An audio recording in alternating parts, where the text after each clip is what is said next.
and just tell you when to advance?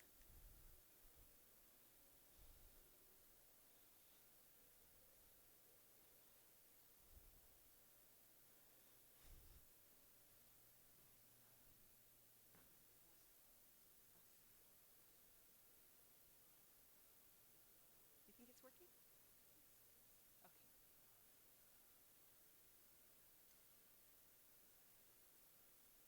Okay, thank you so much, guys. Okay, my name is Michelle Katics.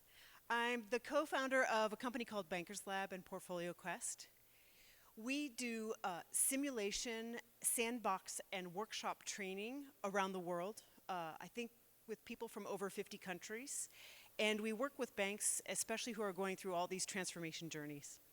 So I'll share with you a little bit about what we're seeing around the world, especially in our innovation workshops with those banks. So the question we wanted to ask today, we'll see if it's working. It is not working now.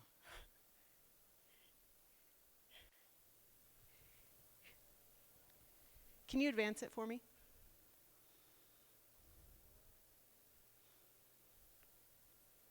Okay. What will financial services look like in 2030? So at this conference, it's a great chance for you to really stop and think about that.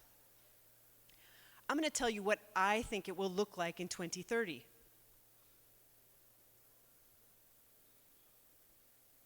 It will be invisible. How many of you came here by Uber? Yes, what was your payment experience? Mine was too invisible. I actually wasn't sure if I charged it to the right card because I didn't have to stop and make change or swipe or to put a pin or even a fingerprint. My financial transaction was invisible. This is the future of financial services that you need to get to in order to bring value to your customers. So think about that invisibility. The pain point I just mentioned, just coming by Uber, it's a very small problem to solve in the world of financial services. It's such a tiny example. We can do better, we can think bigger. But back to my problems. I want to go on vacation. This is a customer problem. Now, for those of you who work in a bank, you may think about your customer problems differently. Usually you think about it from the lens of your products and what they offer.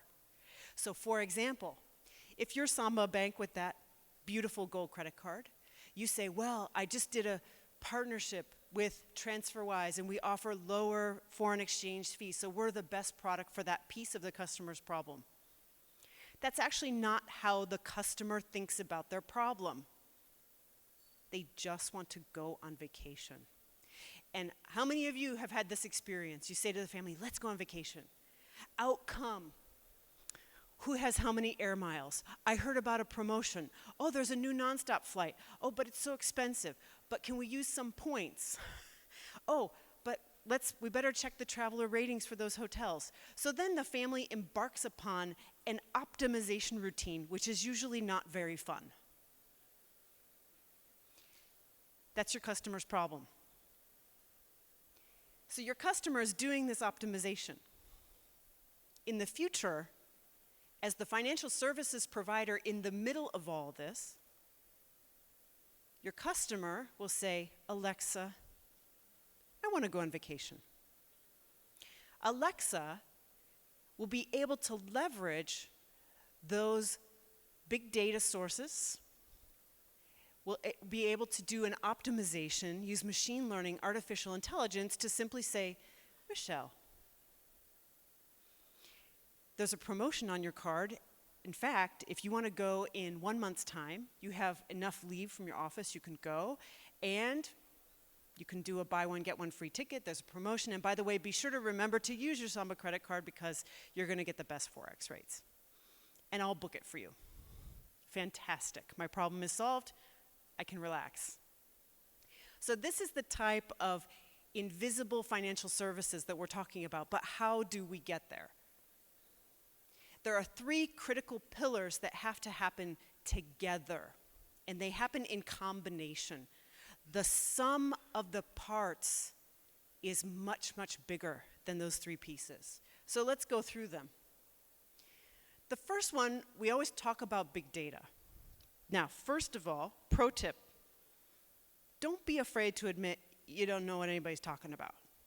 Like, don't be afraid to say that. I say it all the time, and I teach this stuff. And this graph from McKinsey is a great way to lay it out. It's hard to read, even I can't read this. Don't worry, you can go, I'll post this on SlideShare so you can get the link and have a look at this later. You can follow me on Twitter at Michelle Katics or find me on LinkedIn or whatever. But this is the typical 4-grid thing. This is from McKinsey. So for example, the y-axis is your data structure from structured to unstructured. Across the top, we look from internal data to a bank all the way over to external. So if you think about it, in a bank, we play mostly in this structured space. We're very familiar and comfortable with that. And those are all of your credit card transactions, et cetera, right? Now over here, external to banks, we would be using the CIMA credit bureau data and public source data, et cetera, right? And those are all very structured. But that's such a tiny piece of the data available about your customers. So as a financial institution, step 1 is to draw this grid.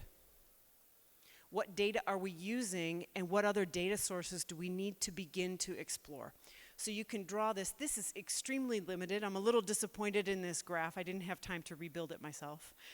I would have added so many more data sources. And I'll give you some examples in a moment about what those might be. So what can you do to embark on this journey? In terms of beginning to work with big data, first of all, start testing and learning. So in the previous slide, you can start by introducing one or two new data sources, and do some promotional tests. Do a promotional offer and watch the results and see what happens. So you can start to build up your own internal intellectual property about that data and your customers. So you have to start testing even if it's limited, so even if it's not some gigantic big bang.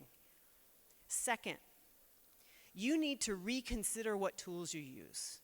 If you look up the definition of big data, when you get down to it, the real definition of big data is that you cannot use traditional tools. If you can hit that little button in Excel to pop out a graph or a chart, you are not using big data. By definition, big data, you need to see 3-dimensional surfaces. You're looking at clusters. You're looking at all these different data sources, and you need data visualization, and you need much more sophisticated tools than the old proc regression. Linear regression and means and stuff are helpful, but they're not going to do the trick. So by definition, you need to rethink what you're doing. So if your team comes to you and says, hey, we're doing stuff with big data, and you say, oh, how'd you do it? They said, oh, we used Excel and SAS logistic regression. You say, no, you're not using big data yet. That's a quick litmus test. We even use different database structures. MongoDB was invented by Facebook, and think about it for a second. Just stop and meditate on Facebook data. How do you think they structure that? Do you think it looks anything like the data structure you have in a bank, right? Like a relational database? No. It looks like a 3-dimensional honeycomb. They had to do it because of that data structure. So you have to completely rethink how you're approaching things. And don't worry, there are great vendors there's already solutions out there, so this is well-trod territory, not a big deal. And finally, don't just invest in your data lake. You have to invest in data cleansing and tagging. I'm sorry to say this is not glamorous work. Nobody really enjoys it, but that's what's going to get you there. So Thomson Reuters has a product called World Check, I believe. And it is anti-money laundering, fraud detection, blah, blah, blah. And they use all this big data. What they told me is that the magic secret sauce to the power of the big data is data tagging. They actually have 700 human beings who just do data cleansing and data tagging on that data. So if you thought you could press a button and AI would just do all this, I'm sorry to say it's not going to happen. There's still a lot of hard work ahead. And let me give you an example use case. Whenever you do these things, always start with the customer, start with their problem and their journey, then apply your solution. So here's an example you can walk through. This is from the financial brand, Jim Roos, out of my home state, Ohio, in the US. And he has a website that has lots of helpful articles and infographics that you can go check out. But this is an example of a customer journey. So first focus on this part. We say we have demand generation. Who is this customer? We get them in the door. We convert them to their first purchase. Off to repeat customer, loyal, lapsed, indecisive. This is your standard customer journey. Then we map it out and figure out what can we do at each point in the journey to leverage new tools and data. So this is just an example. For example, here we have different propensity modeling, dynamic pricing, chatbots, et cetera, that drive that through. And what you can do as a bank is you can say, well, I can't just suddenly magically have all this AI driving my business. It's not going to happen. But you can map something out like this and start, because you need to be competent with each piece of this puzzle. And each piece will bring you a business return, which is great. So along the way, you're almost self-funding your own learning process, which is fantastic. Here's a live example, and I include this just so you can go look it up later. This is an example out of China, which is always a great place for inspiration on AI usages. So this is an internet credit service company. So they're a digital lender, and they're pulling in all this different data. And this is a mapping of the different data sources they have. The blue bars are the missing data they know they don't have. They have data from financial activities, et cetera. Off on the right, they use more of the financial data for the risk management, verification, collection, et cetera. But over here, this is your top line. This is where you're giving personalized recommendations to customers. And this is a great place to start because it's not a regulated part of the business. The data's available, you can experiment, and you make money right away. So you can keep funding things and learning. Here are examples you can look up. FeedZai, 30 to 40% lift in fraud detection. Standard industry examples. Here's an example of JP Morgan Chase using natural language processing for contracts. And of course, RBS with their natural language processing AI bot. So lots of experimentation out there. So what's your action plan? First of all, please avoid this mindset that we must look for financial industry examples. You need to look for inspiration and knowledge and talent and skills from other verticals such as e-commerce. It might seem uncomfortable to be bringing e-commerce people in, but they will be very competent in using unstructured data sources and doing A/B testing. So that expertise is really helpful. Second, stay in your lane. Even big banks who tell you they're using AI, they're using machine learning. And machine learning can be as simple as a cluster analysis, which many of you may have learned in university. That's machine learning. People call it AI because it sounds cool.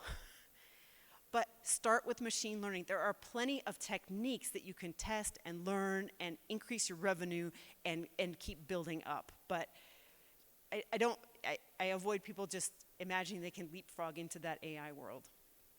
And finally, you're going to have to do a lot of upskilling and reskilling.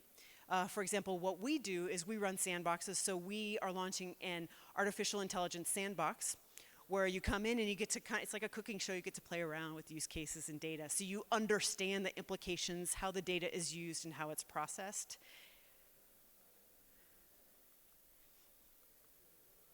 And finally, the cross-vertical integration.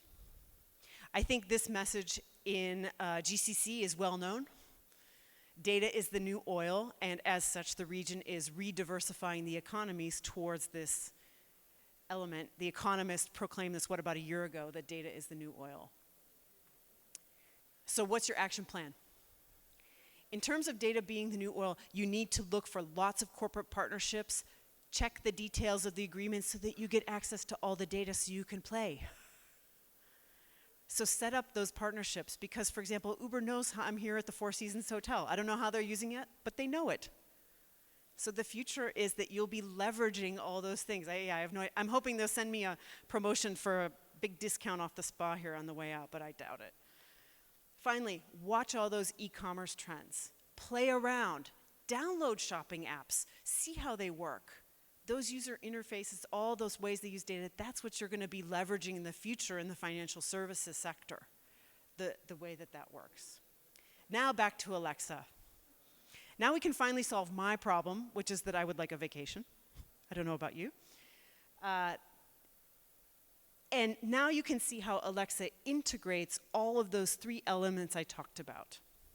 So first we start with the use case. I can do something voice activated. I don't know if you guys have Alexa. If you don't, go buy one, use it, play around, experiment. I do. And you can connect it to different services. So in the future, it's already in some countries, it's very easy to connect it to your banking services, check your credit card account balances, etc. Play around. She has access to all that data. In the future, there's one step further. What I said is Alexa would have said, okay, you want to go on vacation, here's my recommendation. The next step, the full AI, Alexa will already know I need a vacation. The predictive recommendations in the future will be, I noticed from your Fitbit data you haven't been getting a lot of sleep. And you haven't taken a day off in your work diary, I can see. So may I suggest a vacation? So in the future, the AI piece is that it would be so predictive to be leveraged from that. Not everybody's going to be keen on that, but let's face it, that's where we're going. Okay? But you have to start somewhere and using all that data. So in closing, if you want to learn more, you can download this presentation. I'll throw it up on SlideShare after this at Michelle Katics. Also, we have a free FinTech mobile learning content that's available for you guys if you want to download it. You just go to your app store, download this app called SmartUp, and type in the community FinTalent 2018, and there are executive interviews, use cases, etc., about big data, machine learning that came out of the Singapore FinTech Festival last month. So you're most welcome to grab that free content. And in closing, feel free to contact me if there's anything that we can do. Happy to chat offline, etc., about simulation sandboxes, innovation, A/B testing, and taking a vacation soon. Thank you. Thank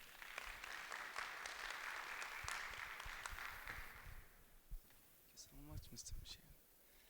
I would like to thank you